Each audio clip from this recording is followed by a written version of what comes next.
গল্পটার নাম হচ্ছে আল মুতাকাল্লিমাতু বিল কোরআন, মানে যে নারী সবসময় শুধু কোরআন দিয়ে কথা বলে। আব্দুল্লাহ ইবনে মুবারক অনেক বড় মুহাদ্দিস, হজ করে ফিরতেছেন, হঠাৎ দেখেন এক বৃদ্ধা মহিলা, বয়স্ক মহিলা চাদর গায়ে দিয়ে শুয়ে আছে। তো এটা অনেক বড় একটা কনভারসেশন, আমি কনভারসেশনটা আপনাদেরকে শোনাই। উনি কাছে গেলে যে সালাম দিলেন, আসসালামু আলাইকুম রাহমাতুল্লাহ। সালামের উত্তরে বৃদ্ধা মহিলা স্বাভাবিকভাবে উত্তর না দিয়ে একটা কোরআনের আয়াত তেলাওয়াত করলেন, সালামুন কাওলাম মিনার রাব্বির রহিম, মানে দয়াময় প্রতিপালক আল্লাহর পক্ষ থেকে তোমার প্রতিও সালাম। এটা একটা কোরআনের আয়াত, কিন্তু এটা দিয়ে উত্তর হয়ে যায় সালামের। কি বলেন? আচ্ছা গেল। এবার আব্দুল্লাহ ইবনে মুবারক জিজ্ঞেস করলেন, মাযা তাসনাঈনা ফি হাযাল মাকান, এখানে কি করেন আপনি, কি করতেছেন একা একা? এই প্রশ্নের উত্তরও ভদ্র মহিলা একটা কোরআনের আয়াত তেলাওয়াত করে দিলেন। উনি তেলাওয়াত করলেন, ওয়ামাই ইউদ্লিল ফালা হাদিয়া লা, মানে আল্লাহ যার পথ ভুলায় দেয় তার পথ দেখানোর কেউ নেই, কেউ নেই। মানে বুঝাইতে চাইলেন আমি পথ হারাই ফেলছি। কি বুঝাইতে চাইলেন? পথ হারাই ফেলছে, মানে উনি এমন ভাবে কোরআনের আয়াত চুজ করে যাতে উত্তর হয়ে যায়। তো এবার উনি জিজ্ঞেস করলেন, আইনা তুরিদিন, তো পথ হারাই ফেলছেন তো বুঝলাম, আয়াত থেকে এটা বোঝা যায়, তো আপনি কোথায় যাচ্ছেন, ডেস্টিনেশন কোথায়? উনি আবার একটা আয়াত তেলাওয়াত করলেন, সুবহানাল্লাযী আসরা বিআবদিহি লাইলাম মিনাল মাসজিদিল হারামি ইলাল মাসজিদিল আকসা। রাসূল সাল্লাল্লাহু আলাইহি ওয়াসাল্লাম মেরাজের আগে যে ইসরা হয়েছিল, মসজিদুল হারাম থেকে মসজিদুল আকসা রাসূল সাল্লাল্লাহু আলাইহি ওয়াসাল্লাম কাল্লা নিয়েছিলেন, এটা তেলাওয়াত করলেন। তো বুঝাতে চাইলেন আমি আপনার মতো হজে আসছিলাম মসজিদুল হারামে, আর যাচ্ছি মসজিদুল আকসা, মানে ফিলিস্তিন আমার বাড়ি। মসজিদুল আকসা কোন দেশে? ফিলিস্তিনে। আয়াত এমন ভাবে উনি পিক করেন যাতে করে উত্তর হয়ে যায়। উনি বোঝাতে চাইলেন আমিও হজ করতে এসেছিলাম, যাচ্ছি কোথায়? ফিলিস্তিন, মসজিদুল আকসা যে দেশে আছে। তো উনি বুঝে গেলেন যে তাহলে আপনি মসজিদুল আকসায় যাচ্ছেন। এবার জিজ্ঞেস করলেন, আনতুম মুনযু কাম ফি হাযাল মাকান, তো এখানে একা একা পড়ে আছেন কয়দিন? আবার কোরআনের আয়াত, সালাসা লায়ালিন সাবিয়া, টানা 3 দিন 3 রাত এখানে আছে, এটা কোরআনের আয়াত। আবার জিজ্ঞেস করলেন উনি, মা আরা মাআকি তাআমান তাকুলিন, তো একা যে পড়ে আছেন আবার 3 দিন, তো আপনি খাচ্ছেন কি, বেঁচে আছেন কিভাবে? ভদ্রমহিলা আবার একটা আয়াত তেলাওয়াত করলেন। তিনি পড়লেন, হুয়া ইউতঈমুনি ওয়া ইউসকিন, ইব্রাহিম আলাইহিস সালামের কথা, যে ওই আল্লাহ তাআলাই আমারে খাওয়ায়, আল্লাহই আমাকে পান করে, আল্লাহ তাআলা ব্যবস্থা করেছেন আবার। এইবার উনি অবাক হচ্ছেন, আমি এত বড় মুহাদ্দিস আব্দুল্লাহ ইবনে মুবারক ইমাম বুখারীর উস্তাদ, আমি স্বাভাবিকভাবে কথা বলি আর যাই প্রশ্ন করি একটা আয়াত তেলাওয়াত করে দেন আর ওটা দিয়ে উত্তর হয়ে যায়। কি মহিলার সন্ধান পেলাম? তো উনি বলতেছে, ফাবি আইয়ি শাইইন তাতাওয়াদ্দাইন, 3 দিন যে এখানে আছেন মরুভূমির বালুর মধ্যে, ওযু করেন কিভাবে? উনি আবার একটা আয়াত তেলাওয়াত করলেন, ফাইন লাম তাজিদু মাআন ফাতায়াম্মামু সাঈদান তাইয়্যিবা, আল্লাহ আয়াতে বলেছেন যদি তোমরা পানি না পাও পবিত্র মাটি দিয়ে তায়াম্মুম করে নিও। তো বুঝাতে চাইলেন পানি নাই তো দিয়ে দিছে, বালু তো সব তায়াম্মুম করে নাও। আল্লাহু আকবার। এবার উনি বললেন, ইন্না মাইয়া তাআমান আলা তাকুলিন, আমার ব্যাগে তো কিছু খাবার আছে, আপনি কিছু খাবেন? আবার কোরআনের আয়াত, সুম্মা আতিম্মুস সিয়ামা ইলাল লাইল, আল্লাহ এক আয়াতে বলেছেন তোমরা রোজা ফজর থেকে শুরু করে সন্ধ্যা পর্যন্ত পূর্ণ করো। তো বুঝালেন আমি রোজা রাখছি। কি বুঝালেন? রোজা রেখেছি। এবার উনি একটু মাসালা খাটাইতে চাইলেন, ভাবলেন যে বুড়ি তুমি আমার সাথে শুধু কোরআন দিয়ে উত্তর দিচ্ছ, দাঁড়াও তোমাকে আমি আটকাইতেছি। উনি মাসালা খাটাইলেন যে ফাকুলতু লাহা লাইসা হাদা শাহরু রমাদান, রোজা রাখছেন মানে এটা তো রমজান মাস না, হজ করে ফিরতেছি আমরা জিলহজ মাসের শেষের দিক, কিসের রোজা? ওই মহিলা আবার একটা আয়াত তেলাওয়াত করলেন যে ওমান তাতাওয়া খায়রান ফাইনাল্লাহা শাকিরুন আলিম, আমি রমজানের ফরজ রোজা তো রাখিনি, এখন আমি নফল রোজা রেখেছি। আয়াতের অর্থ হচ্ছে তোমরা নফল যা করো এগুলোর প্রতিদান আল্লাহ তোমাদের বুঝিয়ে দেবে। রমজান না ঠিক আছে জিলহজ, কিন্তু আমি কি রোজা রেখেছি? নফল রোজা। এইবার উনি ধরছেন মাসালা, এবার বলতেছে উবি হালানা ইফতার ফিস সাফার, সফরে তো রোজা ভাঙা যায়, রোজা তো ভাঙা যায়, খান একটু। এবার উনি কোরআন থেকে আবার তেলাওয়াত করলেন, ওয়া আনতা সুমু খায়রুল লাকুম ইন কুনতুম তা'লামুন, আল্লাহ যে আয়াতে বলেছেন যে সফরে রোজা ভাঙা জায়েজ আছে, ওই আয়াতের শেষে আবার আল্লাহ বলেছেন যদি রাখো সব বেশি পাও। কেউ অসুস্থ হলে রোজা ভাঙবে, সফরের রোজা ভাঙবে, এই আয়াতের শেষে হচ্ছে ওয়া আনতা সুমু খায়রুল লাকুম ইন কুনতুম তা'লামুন, তবে রোজা যদি রাখো এটা ভালো যদি তোমরা বুঝতে। এবার উনি আর যাবে কোথায়? দিশেহারা হয়ে এবার জিজ্ঞেসই করে ফেলছে, লিমাদা লা তুকাল্লিমিনি মিসলা মা উকাল্লিমুকি। আচ্ছা মা, এবার বলেন, আমি আপনার সাথে যেভাবে কথা বলি আপনি এইভাবে কথা বলেন না কেন? কিছু জিজ্ঞেস করলে কোরআনের আয়াত বলেন না কেন? আমি কথা বলতেছি, আপনি আমার সাথে এভাবে কথা বলেন। কিছু জিজ্ঞেস করলে কোরআনের আয়াত কেন? এইটার উত্তরে উনি আরেকটা কোরআনের আয়াত উনি পড়লেন, মা ইয়ালফিযু মিন কাওলিন ইল্লা লাদাইহি রাকীবুন আতীদ। আল্লাহ বলেছেন, তোমরা মুখ দিয়ে যাই বের করো, এটা লিখে রাখার জন্য দুই কাঁধে রাকীব আতীদ আছে, তুলে রাখে। তার মানে আমি যে তোমার সাথে কথা বলতেছি প্রত্যেকটাই তো রেকর্ডেড হয়, রেজিস্টার্ড হয়। সো এমন কিছু বলি যেটাতে সওয়াব হয়, যেটাতে ভুল না হয়। আল্লাহু আকবার, সুবহানাল্লাহ। কি নারী ছিল, কেমন নারী তিনি ছিলেন? কি পুরো ঘটনাটা শুনবেন? হ্যাঁ, শেষ করবো ঘটনাটা। আচ্ছা, উনি অবাক হলেন যে কি মহিলা, এরকম মহিয়সী গরিয়সী নারীও পৃথিবীতে আছে। তিনি বললেন, ঠিক আছে মা, আপনি যেহেতু পথ হারাই ফেলছেন, আমার উটটাকে আমি নিয়ে আসি। ফাহাল্লাকা আন আহমিলুকি আলা নাফাতি হাদিহি ফাতুদরিকিল কাফিলা। আমার উটটা নিয়ে আসি, উটে বসেন, আমি আপনাকে এগিয়ে দিয়ে কাফেলাতে যুক্ত করে দেই। আপনি কি রাজি? আমার উটে বসবেন। আবার কোরআনের আয়াত, ওমা তাফআলু মিন খাইরিন ফাইন্নাল্লাহা বিহি আলিম। তোমরা যত ভালো কাজ করো আল্লাহ সেটা জানেন। মানে তোমার এই ভালো কাজ আল্লাহ জানেন, আল্লাহ এর প্রতিদান দিবেন। কলা ফানাফতু নাকাতি, আমি ওট বসালাম এবং বললাম ওঠেন। উনি যখন উঠতেছে আমি এভাবে তাকায় আছি। আমি যে তাকায় আছি, উনি একটা আয়াত তেলাওয়াত করলেন যে কুল্লিল মুমিনিনা ইয়াগুদ্দু মিন আবসারিহিম। এর অর্থ হচ্ছে, নবী হে, মুমিনদেরকে বলুন তারা যেন পরনারী দেখে তাকায় না থাকে, চোখ যেন নিচে রাখে, তারা যেন চক্ষু অবনমিত করে।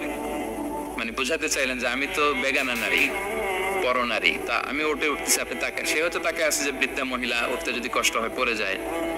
তো উনি যখন দেখতেছেন তাকায় আছে, উনি বলতেছে কুল্লিল মুমিনিনা ইয়াগুদ্দু মিন আবসারিহিম। নবী হে, বলুন বিশ্বাসীদের তারা যেন চোখ নিচের দিকে করে রাখে। উনি লজ্জা পেয়ে গেলেন। ফাকাদাতু বাসারি, আমি লজ্জায় চোখ নামালাম।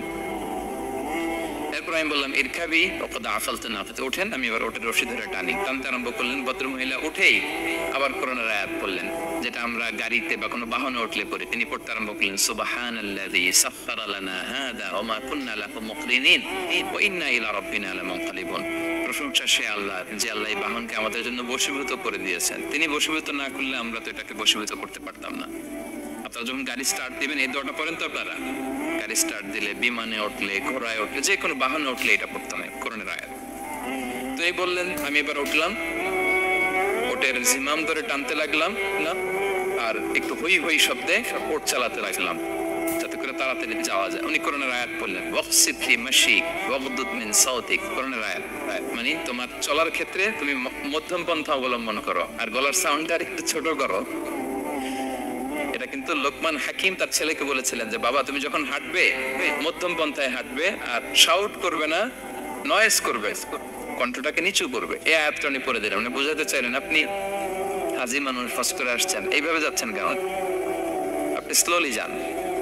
ফাজআলতু আমশি রুয়াইদান ওয়া আতারান্নামু বিশ-শা'র। এরপর আমি আস্তে আস্তে যেতে লাগলাম আর কবিতা আবৃত্তি করতে লাগলাম। আরবদের অভ্যাস ছিল, তারা শত শত লাইন কবিতা মুখস্থ পারত। দিনকে দিন মরুভূমিতে চড়তো আর কবিতা পড়তে। আমি কবিতা গুনগুন করে কবিতা পড়তেছি আর যাচ্ছি। এই মহিলা পিছন থেকে আয়াত তেলাওয়াত করলেন আবার, ফাকরাউ মা তায়াসসারা মিনাল কুরআন। মানে কোরআনের যেখান দিয়ে সহজ লাগে ওইখান দিয়ে পড়েন। উনি বুঝাতে চাইলেন, কবিতা বললে কি লাভ, আপনি কোরআন পড়েন। উনি আবার লজ্জা পেয়ে কোরআন পড়তে আরম্ভ করলেন। এবার যেতে যে কাফেলা থেকে উনি মিসিং, যে ক্যারাভেন থেকে মিসিং, ওই ক্যারাভেনের সাথে যুক্ত হলেন। এবার জিজ্ঞেস করলেন যে, হাদিহিল কাফেলা মান লাকি ফিহা, এই তো আপনার কাফেলা, এখানে কে আছে আপনার? কেউ আছে? আবার কোরআনের আয়াত, আল মাল ওয়াল বানুনা জিনাতুল হায়াতিদ দুনিয়া, অর্থাৎ সম্পদ, সন্তান, এগুলো আল্লাহর দেয়া নেয়ামত।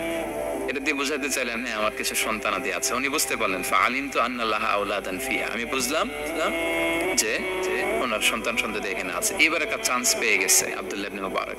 কি পেয়ে গেছে? উনি মনে মনে ভাবলেন, ওনার ছেলেদের নাম কি, এটা জিজ্ঞেস করি, তাই তার উত্তর দিতে পারবে না। সুন্দর না প্রশ্নটা? এবার উনি বলতেছে, ফাকুলতু লাহা মা আসমাউ আওলাদি, মা এবার একটু বলেন তো আপনার ছেলেগুলোর নাম কি? কে জিজ্ঞেস করলেন? এটা তো আর নান্টু বল্টু সল্টু তো আর কোরআনে পাওয়া যায় না। আমরা নাম রাখি কি? সল্টু বল্টু কোরআনে আছে? নাই। তো উনি এবার চান্স নিলেন, এবার জিজ্ঞেস করি আপনার ছেলের নাম কি? এইবার আর উত্তর থাকবে না, অনেকক্ষণ আমার সাথে এক পারছেন। তো জিজ্ঞেস করতেছে লাহা ওয়ামা আসমাউ আওলাদিক, আপনার ছেলেদের নাম কি একটু বলেন তো। এই প্রশ্নের উত্তরে উনি 3টা আয়াত তেলাওয়াত করতেন। এতক্ষণ তো একটা, এখন কয়টা? এখন 3 নম্বর গিয়ারে চালাইতে উনি প্রথম আয়াত তেলাওয়াত করলেন ওয়াত্তাখাযাল্লাহু ইব্রাহিমা খলিলা, এরপরে বললেন ওয়া কাল্লামাল্লাহু মূসা তাকলিমা, সবশেষে বললেন ইয়া ইয়াহইয়া খুযিল কিতাবা বিকুওয়া। আল্লাহু আকবার। আমি ইব্রাহিমকে খলিল হিসেবে নিয়েছি, মুসাকে কালিমুল্লাহ বানিয়েছি এবং ইয়াহইয়াকে বলেছি হে ইয়াহইয়া তুমি তাওরাত কিতাবকে শক্ত করে ধরো। তার মানে বোঝাতে চাইলেন আমার বড় ছেলের নাম ইব্রাহিম, পরের ছেলের নাম মুসা, ছোট ছেলের নাম ইয়াহইয়া। সুবহানাল্লাহ পড়বেন না? কিনারে ছিলেন, কোরআনের বাইরে যেন যাওয়া না লাগে, কোরআন থেকে ছেলেদের নাম চুজ করে রাখছেন। ছেলেদেরকে ডাকলে এই নামেই ডাকেন। এরপর ছেলেদেরকে ডাকলেন কোরআনের আয়াত পড়ে ফাবাআসু আহাদাকুম বিওয়ারিকিকুম হাযিহি ইলাল মাদিনাতি ফালইয়ানজুর আইয়ুহা আসকা তুআমান ফালইয়াতিকুম বিরিজকিম মিন। এটা সূরা কাহফের একটা আয়াত। গুহাবাসী 7 জন যুবক যখন ঘুমিয়ে পড়েছিল, 309 বছর পরে যখন জেগেছিল, একজনকে টাকা দিয়ে বলেছিল যাও তুমি কিছু খাবার নিয়ে আসো। এই আয়াত বুঝাইয়া তিনি ছেলেদের বুঝাইলেন যে মেহমান আসছে, কিছু নিয়ে আসো খাবার, ওনারা খাওয়াইতে হবে।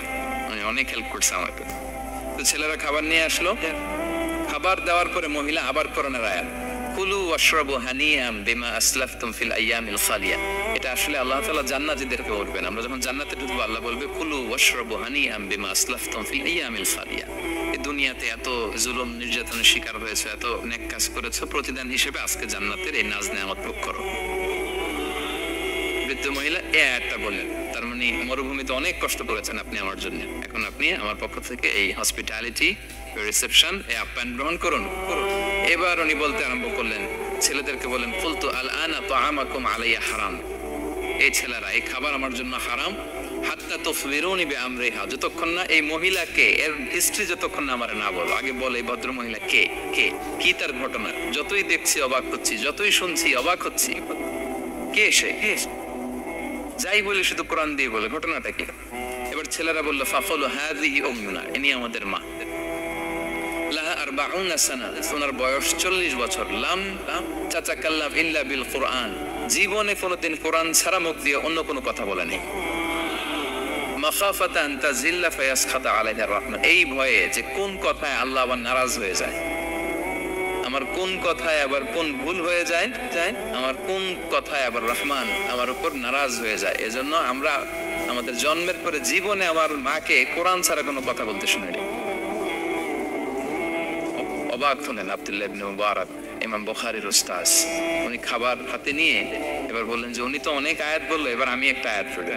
খাবারটা নিয়ে উনি পড়তে আরম্ভ করলেন। ফাকুলতু, উনি বললেন, আমি বললাম যালিকা ফাদলুল্লাহি ইউতিহি মাইয়াশা, এটা আল্লাহর বিশেষ অনুগ্রহ, ফজল, এটা আল্লাহ সবাইরে দেয়, যাকে চায় তাকে দেয়। সুবহানাল্লাহ পড়েন। এটা আল্লাহর বিশেষ অনুগ্রহ, তিনি সবাইকে দান করেন না, যাকে চান তাকে দেন। তোমাদের মা অনেক মহিয়সী গরিয়সী একজন মাতা তোমরা পেয়েছে। আল্লাহ তাআলা বলছেন ইন্না নাহনু নাযালনা যিকরা ওয়া ইন্না লাহু লাহাফিযুন, নিশ্চয় আমি এই জিকিরকে মানে কোরআনকে নাজিল করেছি, আমি এই কোরআনকে সংরক্ষণ করব। তাহলে কোরআনের একটা নাম পেলাম আল কিতাব, একটা নাম পেলাম আল ফুরকান, একটা নাম পেলাম কি জিকির। এরকম অনেকগুলো নাম কোরআনের আছে। শুরুতে শুধু আমি সূরাতুল হাশরের 21 নম্বর আয়াত তেলাওয়াত করেছি। এখানে আল্লাহ তাআলা ইরশাদ করছেন যে এই কোরআনকে যদি আমি পাহাড়ের উপর নাজিল করতাম, লাউ আনসালনা হাযাল কুরআনা আলা জাবালিন লারাআইতাহু খাশিআম মুতাসাদ্দিআম মিন খাশিয়াতিল্লাহ। নবী, এই কোরআনকে যদি আমি পাহাড়ের উপর নাজিল করতাম, আপনি দেখতেন আল্লাহর ভয়ে এই পাহাড় ভেঙে চুরে খান হয়ে যেত। এটা এত গুরুভার একটা বাণী কোরআন আল কারীম, পাহাড় ভেঙে যেত। পাহাড় কি চারটেখানে কথা? সুবিশাল পাহাড় আল্লাহ তাআলা পৃথিবীতে সৃষ্টি করে রেখেছেন। আপনারা আলাস্কা পর্বতমালার নাম শুনেছেন? Alaska range located in USA. যুক্তরাষ্ট্রে একটা মাউন্টেন রেঞ্জ আছে, এটা 600 মাইল লম্বা। কয়শো মাইল? পুরোটাই পাহাড়। এটার নাম হচ্ছে আলাস্কা মাউন্টেন রেঞ্জ। ইউরোপে একটা মাউন্টেন রেঞ্জ আছে, এটার নাম হচ্ছে আল্পস মাউন্টেন রেঞ্জ, এটা 750 মাইল লম্বা। নেপালে একটা পাহাড় আছে, এটার নাম মাউন্ট এভারেস্ট, এটা 8829 মিটার উঁচু। আল্লাহ বলেন এই বিশাল বিশাল পাহাড় আরব বিশ্বে অনেক বড় পাহাড় আছে, তুর পাহাড়ের চূড়ায় আমি উঠেছিলাম, আরব বিশ্বের সবচেয়ে বড় পাহাড়, মাউন্টেন রেঞ্জ। আল্লাহ বলেন এই কোরআনকে যদি আমি তোমাদের উপর নাজিল না করে পাহাড়ের উপর নাজিল করতাম, আলাস্কার উপর নাজিল করতাম, আল্পস পর্বতমালায় নাজিল করতাম, তুর পাহাড়ে যদি নাজিল করতাম, মাউন্ট এভারেস্টের উপর যদি নাজিল করতাম, তাহলে নবী আপনি দেখতেন আল্লাহর ভয়ে ভয়ে এই পাহাড়গুলো ভেঙে চূর্ণ বিচূর্ণ হয়ে যেত। কিন্তু সেই কোরআন আল্লাহ কাদের উপর নাজিল করেছেন? আমাদের উপর। সো হিউজ রেসপন্সিবিলিটি, অনেক বড় দায়িত্ব। এই কোরআনকে আমরা বুঝি কিনা, কোরআনকে মানি কিনা, কোরআনের আইন সমাজে চাই কিনা, this is the burning question. নিজেকে নিজে প্রশ্ন করুন যে কোরআনের যে হকগুলো আছে আমরা আদায় করছি কিনা। এটা যেন তেন কোনো বাণী নয়, এটা আল্লাহ তাআলার পাঠানো বাণী, অনেক ভারী ভারী, অনেক ওজনওয়ালা বাণী। আল্লাহ তাআলা বলছেন ইন্না সানুলকি আলাইকা কাওলান সাকিলা, নবী হে আপনার কাছে আমি অনেক ভারী হেভি ওয়েট ওয়ার্ড নাযিল করব, এটা অনেক ওজনের, এটা সিম্পল কোনো বিষয় নয়। এই কোরআন যখন রাসূল সাল্লাল্লাহু আলাইহি ওয়াসাল্লামের উপর নাযিল হতো, প্রচন্ড শীতের রাতে বিশ্বনবী সাল্লাল্লাহু আলাইহি ওয়াসাল্লাম ঘামতেন। আয়েশা বলেন আমরা কম্বল মুড়ি দিয়েও থাকতে পারি না, এত শীত, কিন্তু বিশ্বনবী ঘেমে ঘর্মাক্ত হয়ে একাকার। ওটের উপর বসে থাকা অবস্থা যখন কোরআন নাজিল হতো, ওটগুলো মরুভূমির মধ্যে বসে পড়তো ডিরেক্টলি।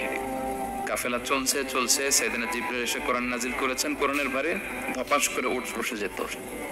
যায়েদ ইবনে সাবিত রাদিয়াল্লাহু তাআলা আনহু কাতিবুল ওয়াহী, রাসূল সাল্লাল্লাহু আলাইহি ওয়াসাল্লামের সাহাবী, রাসূল সাল্লাল্লাহু আলাইহি ওয়াসাল্লাম একবার যায়েদ রাদিয়াল্লাহু তাআলা আনহুর পায়ের মধ্যে মাথা রেখে শুয়েছিলেন, দীর্ঘক্ষণ শুয়ে থাকলেন। যায়েদ রাদিয়াল্লাহু তাআলা আনহু বলছেন আমার কোনো কষ্টই হচ্ছে না। হঠাৎ করে কোরআন নাজিল হতে লাগলো। কি নাজিল হতে লাগলো? কোরআন। যায়েদ রাদিয়াল্লাহু তাআলা আনহু বলেন দীর্ঘক্ষণ রাসূল সাল্লাল্লাহু আলাইহি ওয়াসাল্লাম আমার পায়ের উপর মাথা রেখে শুয়ে আছেন, কিন্তু আমি টেরই পাচ্ছি। কিন্তু যখন কোরআন নাজিল হতে লাগলো মনে হলো যে আমার পাটা ভেঙে খান হয়ে যাবে। রাসূল সাল্লাল্লাহু আলাইহি ওয়াসাল্লামের মাথার ওজন এত বেড়ে গেল, আমি আর রাসূল সাল্লাল্লাহু আলাইহি ওয়াসাল্লামকে রাখতেই পারছি না আমার পায়ের উপর। ইন্না সানুলকি আলাইকা কাওলান সাকিলা, নবী হে আমি অনেক ভারী হেভি ওয়েট ওয়ার্ডের কোরআন আপনার কাছে নাজিল করব। সো কোরআনটা এটা অনেক সম্মানিত একটা বাণী, আল্লাহ তাআলার বাণী, অনেক ভারী একটা বাণী। এটা পাহাড় সইতে পারে না, পাহাড় ভেঙে চূর্ণ বিচূর্ণ হয়ে যেত, সে কোরআনকে আল্লাহ তাআলা আমাদের উপর নাজিল করেছেন। সো আমাদের হিউজ রেসপন্সিবিলিটি, অনেক বড় দায়িত্ব যে এই কোরআনকে মেনে চলা, কোরআন পড়তে জানা, কোরআনের অর্থ বোঝা এবং কোরআনের নীতিমালাগুলো আমাদের সমাজে বাস্তবায়ন করা। আমরা বলেছি যে আমরা কোরআন দিয়ে আজকে কোরআনের পরিচয় নিব। কোরআনকে জিজ্ঞেস করবো যে কোরআন তুমি তোমার পরিচয় দাও। আমরা কিছু প্রশ্ন করবো, দেখবেন কোরআন অবলীলায় উত্তর দিয়ে দিচ্ছে। আমরা যদি কোরআনকে জিজ্ঞেস করি যে কোরআন তুমি যে পৃথিবীতে এসেছো তোমার হিস্ট্রিটা বলো, কবে আসলা, কবে নাজিল হয়েছ? কোরআন বলবে শাহরু রমাদান আল্লাযী উনজিলা ফীহিল কুরআন, আমি রমাদান মাসে এসেছি, জান্নাতুল মাসে আসি। কোরআনকে যদি আমরা প্রশ্ন করি যে কোরআন রমাদান তো 29 দিন বা 30 দিন, তো এই 30 দিনের বা 30 রাতের কোন দিন বা কোন রাতে এসেছ? কোরআন বলবে ইন্না আনজালনাহু ফি লাইলাতুল কদর, আমি কদরের রাতে এসেছি। সুবহানাল্লাহ বিহামদি। ওমা আদরাকা মা লাইলাতুল কদর, কে তোমাকে জানাবে কদর কি? লাইলাতুল কদরি খায়রুম মিন আলফি শাহর, কদরের রাত 1000 মাসের চেয়েও সেরা। রাসূল সাল্লাল্লাহু আলাইহি ওয়াসাল্লাম আফসোস করতেছেন, আল্লাহ বনি ইসরাইলের লোকেরা হায়াত পেয়েছে 1000 বছর 13000 বছর, এত ইবাদত করছে, আমার গুনাহগার উম্মতের কি হবে? আমার গুনাহগার উম্মত তো 60-70 এর মধ্যে মরে শেষ। আমার উম্মতি মা বাইনা 60 ইলা 70, আমাদের গড় বয়স কত? 60 থেকে 70। আল্লাহ বলেন চিন্তা করো না, লাইলাতুল কদরি খায়রুম মিন আলফি শাহর, তোমার গুনাহগার উম্মতের জন্য আমি কদরের রাত দিয়েছি, 1000 মাসের চেয়ে সেরা। তাহলে কোরআনের হিস্ট্রি আমরা জেনে গেলাম। রমাদানে আসছে, রমাদানের কোন রাতে আসছে? এখন যদি জিজ্ঞেস করি তুমি কি একা একা আসছো না কেউ নিয়ে আসছে তোমার, এবার কি উত্তর পাওয়া যাবে? এই প্রশ্নের উত্তরে কোরআন আমাদেরকে জানায় যে আমি একা আসি না। নাযালা বিহির রূহুল আমিন, রূহুল আমিন হচ্ছে জিবরাইল আলাইহিস সালামের একটা নাম, বিশ্বস্ত আত্মা। রূহুল আমিনের সাথে আমি এসেছি, সবচাইতে বিশ্বস্ত, যেহেতু এটা আল্লাহর বাণী। এটা আসার সময় যদি অন্যের কথা ঢুকায় দেয় তাহলে ভেজাল আছে না নাই? আমিন, বিশ্বস্ততার সাথে যে পৌঁছে দিবে, বাণী বাহকের কাজ করবে, এরকম সবচাইতে বিশ্বস্ত ফেরেশতা জিব্রাইলকে দিয়ে আমি পাঠিয়েছি। তাহলে কোরআন একা আসে, সবচাইতে শক্তিশালী ফেরেশতা। জিবরাইল আলাইহিস সালামের লাহু সিত্তু মিআতু জানা, 600 পাখা আছে, 600 পাখা। সব নবীদের কাছে এসেছেন ওহী নিয়ে, এরকম একজন ফেরেশতা দিয়ে কোরআনকে পাঠানো হয়েছে। এবার যদি জিজ্ঞেস করি যে কোন ভাষায় তোমাকে নাজিল করা হয়েছে বলো, আছে এটা কোরআনে? কোরআন আমাদেরকে জানাচ্ছে ইন্না আনসালনাহু কুরআনান আরাবিয়ান লাআল্লাকুম তাআকিলুন, নিশ্চয় আমি কোরআনকে আরবি ভাষায় নাজিল করেছি যাতে তোমরা বোঝো। সুস্পষ্ট আরবি ভাষায় এই কোরআনকে আল্লাহ তাআলা নাজিল করেছেন। তাহলে হিস্ট্রি আমরা জানতেছি ধীরে ধীরে, না? রমাদানে আসলো, কদরে আসলো, একা আসে নাই, জিবরাইল আলাইহিস সালামের সাথে আসলো, আরবি ভাষায় নাজিল হলো। এবার যদি জিজ্ঞেস করি যে তুমি যে আসলা, তোমাকে যে আমাদের তেলাওয়াত করতে হবে, এই তেলাওয়াত করার গাইডলাইনটা কি, কিভাবে তেলাওয়াত করব, তেলাওয়াত করার সিস্টেমটা কি, এটা যদি আমাদেরকে একটু বলতে। তো কোরআন এই প্রশ্নের উত্তরে প্রথমে আমাদেরকে বলে যে আমাকে যদি আবৃত্তি করতে চাও, তেলাওয়াত করতে চাও, প্রথম গাইডলাইন হচ্ছে লা ইয়ামাসসুহু ইল্লাল মুতাহহারুন। এর অর্থ হচ্ছে পবিত্র ছাড়া কেউ এই কোরআনকে স্পর্শ করতে পারে না। যদিও এটা দিয়ে লাউহে মাহফুজের কথা বলা হয়েছে, ফেরেশতাদের কথা, কিন্তু বিষ্ণু বলেছেন লা ইয়ামাসসুহু ইল্লা তাহির, পবিত্রতা ছাড়া কোরআন ধরা যায় না। তাহলে কোরআন তেলাওয়াতের প্রথম গাইডলাইন কি? পবিত্রতা, ওযু করতে হবে। ডোন্ট টাচ মি উইদাউট অ্যাবলুশন, কোরআন আপনাকে অর্ডার করবে, ওযু ছাড়া আমাকে টাচ করা যাবে না। আচ্ছা, ওযু করলেন, তারপরে কি শুরু করে দিতে পারবেন না? কোরআন বলে ফাইদা ক্বারাতাল কুরআনা ফাস্তাইদ বিল্লাহি মিনাশ শাইতানির রাজিম। কোরআন পড়ার আগে তোমার যে সুস্পষ্ট দুশমন ওই শয়তানের ব্যাপারে আল্লাহর কাছে পানাহ চেয়ে নাও। মানে পড়ো আউযু বিল্লাহি মিনাশ শাইতানির রাজিম বিসমিল্লাহির রহমানির রহিম। তাহলে ওযু করলেন, আউযু বিল্লাহ বললেন, বিসমিল্লাহ বললেন। এবার কি করতে হবে? এবার কোরআন বলছে যেমন মনে চায় তেমন পড়া যাবে না। তুমি গানের সুরে, ব্যান্ডের সুরে, হিপ হপ সুরে কোরআন পড়বা, এটা আল্লাহ কবুল করবে না। কোরআন বলছে ওয়ারাতিলিল কুরআনা তারতিলা, তারতিলের সাথে কোরআন পড়তে হবে, ধীর স্থির ভাবে কোরআন পড়তে হবে। তারতিল, আপনারা যারা কোরআন পড়বেন তারতিলের সাথে পড়বেন। What is তারতিল?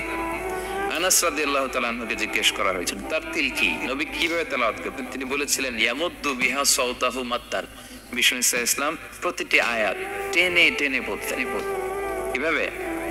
টেনে টেনে পড়তেন। আবার বিষ্ণু ইসলামের স্ত্রী উম্মে সালামা রাদিয়াল্লাহু তাআলা আনহা তিনি বলতেন ইয়াকাত্তিউ কিরাআতাহু আয়াতান আয়াতান, বিষ্ণু ইসলাম প্রতিটি আয়াত শেষে থামতেন, এক আয়াত পড়ে থেমে আরেক আয়াত, আবার থেমে আরেক আয়াত। আলহামদুলিল্লাহি রাব্বিল আলামিন আর রহমানির রহিম মালিকি ইয়াউমিদ্দিন। দেখেন টেনে টেনে পড়লাম, আবার প্রতিটা আয়াত শেষে থামলাম। This is তারতিল। ওয়ারাতিলিল কুরআনা তারতিলা, এভাবে টেনে টেনে প্রতি আয়াত শেষে থেমে থেমে পড়ার নাম তারতিল। এভাবে পড়তে হবে। তো পড়ার গাইডলাইন কি বললাম? প্রথমে কি করতে হবে? ওযু করতে হবে, পবিত্রতা। এরপরে আউযু বিল্লাহ, বিসমিল্লাহ পড়তে হবে। এরপরে কিভাবে পড়তে হবে? তারতিলের সাথে। কথা কি বুঝতে পারতেছেন সবাই? বিরক্ত হচ্ছেন না তো আপনারা? আচ্ছা, মুভিং অন। এরপর যদি বলি যে ঠিক আছে ওযু করলাম, আউযু বিল্লাহ বিসমিল্লাহ বললাম, তারতিলের সাথে পড়বো, তো কোত্থেকে পড়বো? সূরা তো 114টা, পারা তো 30টা। কোন দিক থেকে? শুরু থেকে না মিডল থেকে না শেষ থেকে? দেখেন কোরআন কি বলে। কোরআন বলে ফাকরাউ মা তায়াসসারা মিনাল কুরআন, যেখান থেকে সহজ লাগে ওইখান থেকে পড়ো। যেখান থেকে, এই যে আমরা একটু পরে মাগরিবের সালাত পড়বো, কোনো ধরা বাঁধা এরকম গাইডলাইন আছে যে এই সূরাটাই পড়তে হবে? সূরা আর রহমান দিয়ে না পড়লে মাগরিব হবে না, বা সূরা জিলজাল দিয়ে না পড়লে মাগরিব আদায় হবে না, এরকম আছে?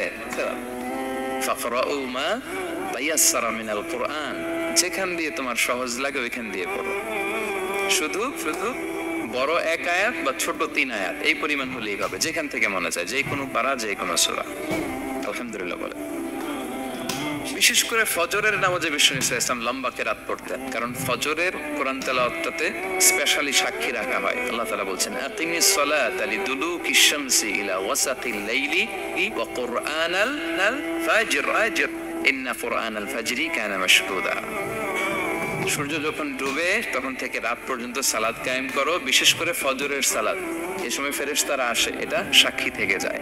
আমরা ফজরের সময় যেন লম্বা চূড়া তেলাওয়াত করি, ফজরের 2 রাকাতে আমরা লম্বা তেলাওয়াত করি। এবার কোরআনকে যদি জিজ্ঞেস করি যে কোরআন তোমার পৃথিবীতে যে এসছো, তোমার অবজেক্টিভটা কি, নাজিলের উদ্দেশ্য কি, কি উদ্দেশ্যে আল্লাহ তাআলা পাঠিয়েছেন, কোরআন আমাদেরকে জানাচ্ছে আলিফ লাম রা কিতাবুন আনজালনাহু ইলাইকা লিতুখরিজান নাসা মিনাল যুলুমাতি ইলান নূর। এই কোরআনকে আমি নাজিল করেছি যাতে অন্ধকারাচ্ছন্ন মানুষগুলোকে নবী হে আপনি আলোর দিকে নিয়ে যেতে পারেন। I have revealed this holy book to you in order to lead the mankind out of darkness into the light. কোরআন আমাদেরকে আলোর দিকে নেয়। কিসের দিকে নেয়? আলোর পথ দেখায়, মুক্তির পথ দেখায়। তো মুক্তির জন্য আমি এই কোরআনকে পাঠিয়েছি। এবং কোরআন পাঠিয়ে আল্লাহ তাআলা গোটা বিশ্ববাসীকে চ্যালেঞ্জ করেছেন যে পারলে এরকম আরেকটা কোরআন বের করে আনেন, লিখে আনেন। পারবে নাকি গোটা বিশ্বের সবাই মিলে? আমরা যখন বই লিখি, বইয়ের ভূমিকাতে লিখি যে মানবিক দুর্বলতার কারণে বা আমার জ্ঞানের কমতির কারণে কিছু ভুল হতে পারে বা টাইপো মিস্টেক হতে পারে, কেউ যদি আমাদের ভুলগুলো ধরিয়ে দেন আমরা শুদ্ধ করে নিব। প্রত্যেক লেখক লেখে যে আমার 3টা বই বের হয়েছে, আমি এটা লিখছি শেষে, যে কিছু টাইপো মিস্টেক হতে পারে বা আমার ভুল হতে পারে, জানালে আমি পরবর্তী সংস্করণে কি করব, শুধরে নিব। কিন্তু কোরআন ব্যতিক্রম। সব লেখক বলে ভুল থাকলে বই লেখ, কোরআন বলে পারলে ভুল খুঁজে বের করো। কোরআন শুরুতেই বলতেছে যালিকাল কিতাব লা রাইবা ফি, this is the book, the most authentic and original book in the world, whereof there is no doubt in it, এর মধ্যে কোনো সন্দেহের অবকাশ নাই, পারলে ভুল খুঁজে বের করে দেখা হবে। তার মানে গোটা বিশ্ববাসীকে আল্লাহ তাআলা চ্যালেঞ্জ ছুড়ে দিয়েছেন, চ্যালেঞ্জ দিয়ে বলেছেন ওয়া ইন কুনতুম ফি রাইবিন মিম্মা নাযালনা আলা আবদিনা ফাতু বিসূরাতিন মিন মিসলি ওয়াদউ শুহাদাআকুম মিন দুনিল্লাহি ইন কুনতুম সাদিকিন। যদি মনে করো যে কোরআন বিশ্বনবী বানিয়েছে, যদি সন্দেহ করো আমার বান্দা মুহাম্মদের উপর যে কোরআন নাজিল করেছে এটা যদি তার বানানো মনে করো, পারলে আরেকটা বানিয়ে নিয়ে আসো। পারে নাই। পৃথিবীর সবচাইতে বড় বড় সাহিত্যিক পণ্ডিত ছিল তখনকার সময়ে মক্কায়, পারে নাই তারা অনেক চেষ্টা করে যেই কথা বলছে এটা কোরআনের পক্ষেই চলে আসছে। একজন অনেক ট্রাই করতেছে যে কোরআনের সবচেয়ে ছোট সূরার মতো একটা লাইন সে বানাতে পারে কিনা। সবচেয়ে ছোট সূরা কোনটা?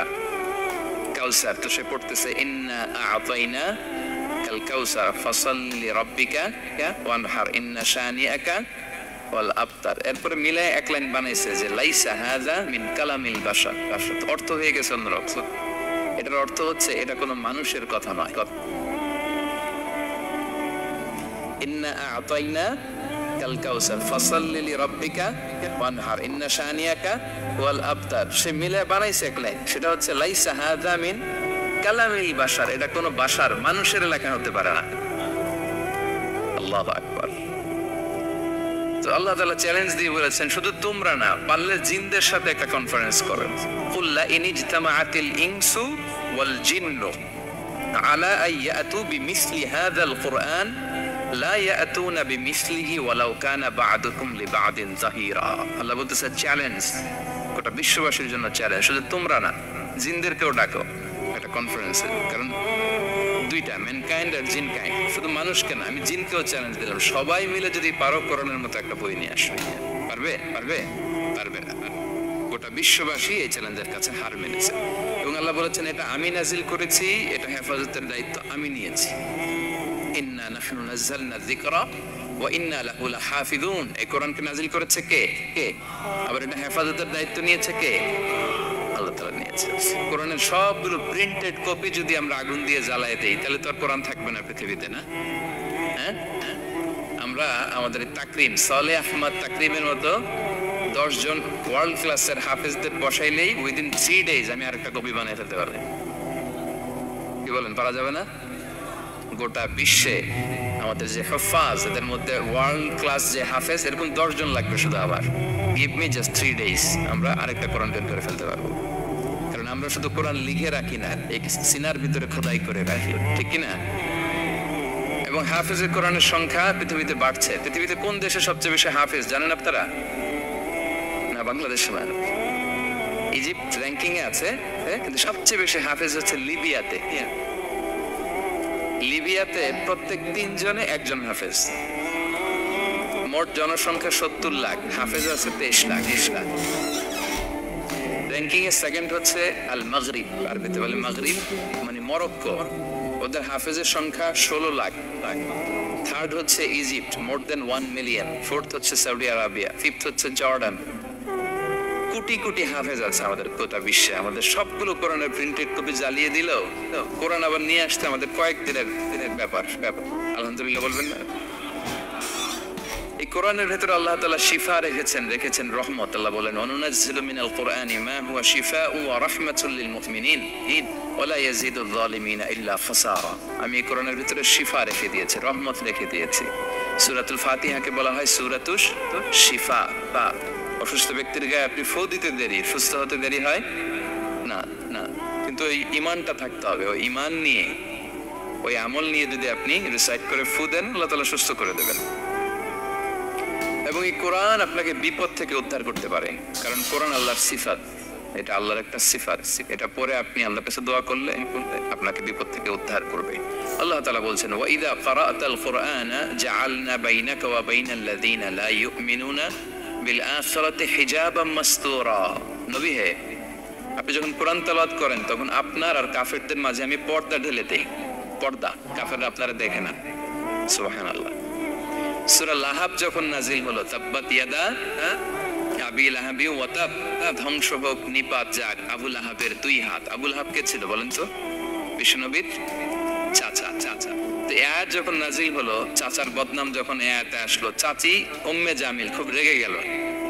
সে যখন নমুসলিমদের কাছে শুনতে আরম্ভ করলো, কি আমার স্বামীর ব্যাপারে কটূক্তি, আজকে মুহাম্মদের খবর আছে। আতাইনা ওয়া আবাইনা ওয়া আমরাহু কালাইনা, আজকে মুহাম্মাদের একদিন আর আমার একদিন, একটা স্পরস্পর করে যাবো। রেগে মেগে যাত্রের মহিলা ছিলেন, আসতেছে।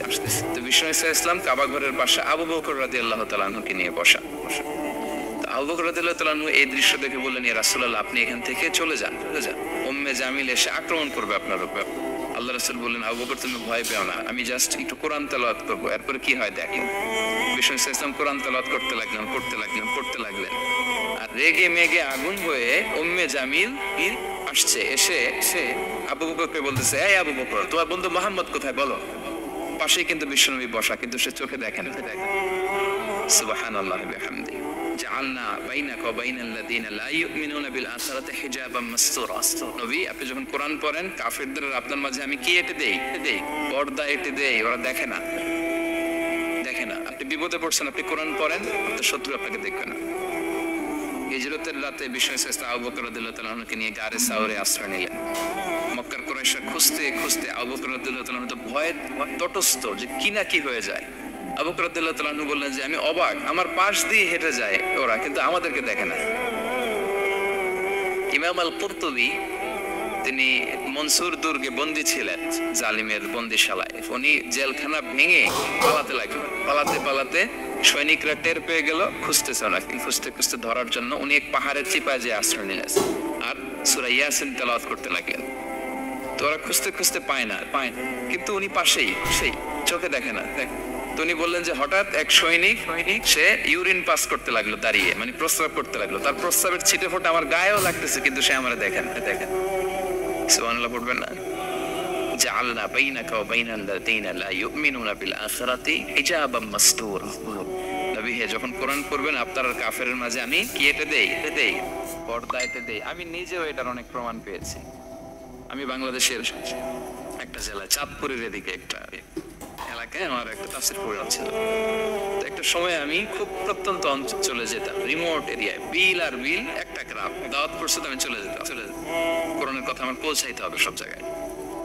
তো মাহফিল শেষে রাত 2টার দিকে আমরা ফিরতেছি, বিল কিছু গুচ্ছ গ্রাম।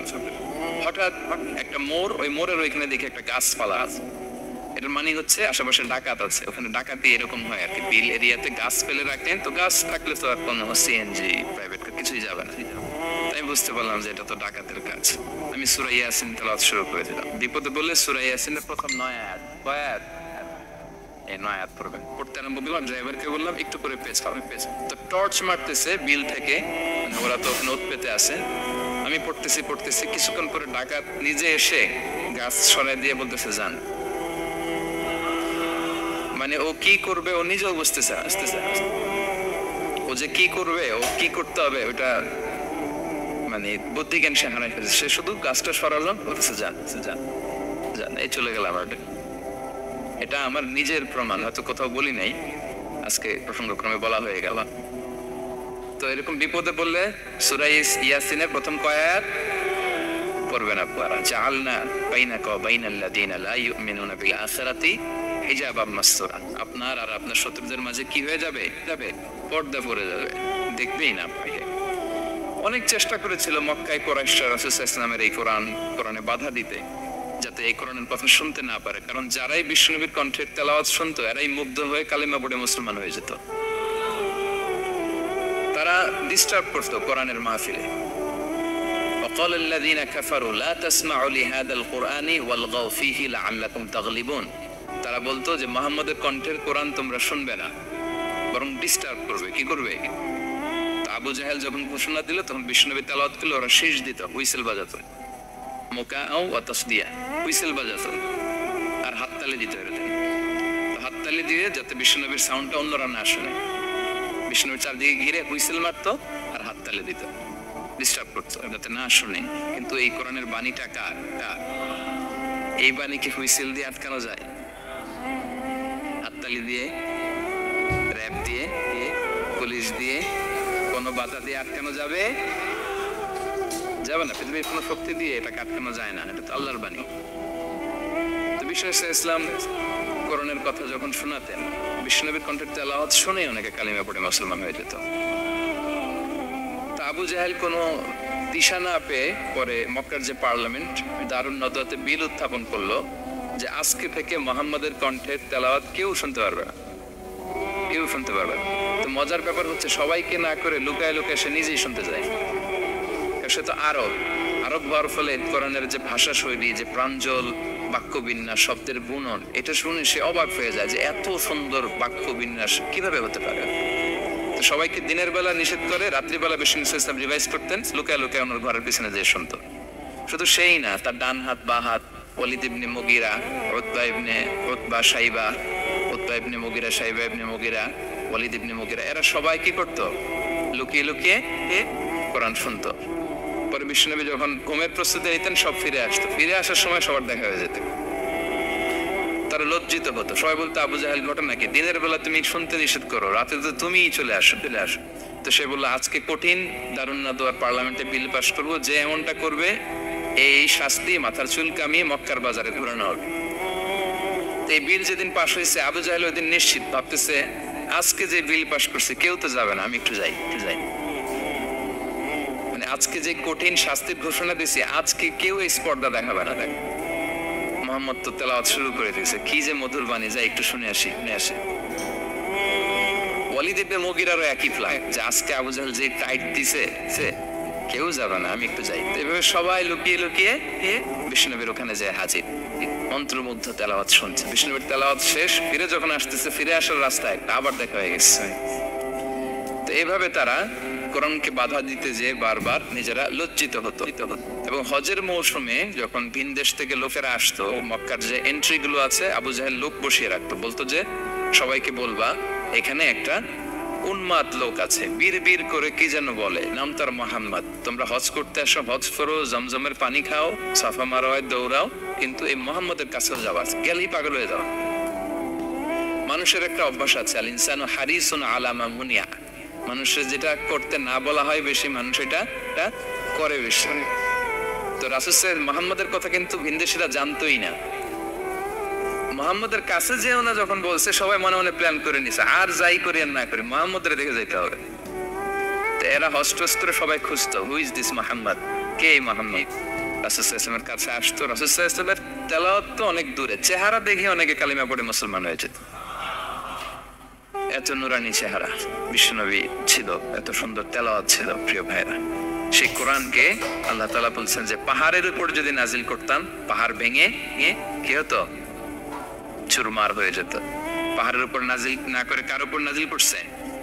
আমাদের উপর নাজিল করছে। আমাদের হিউজ রেসপন্সিবিলিটি, এই কোরআনকে আমাদের বুঝতে হবে, জানতে হবে।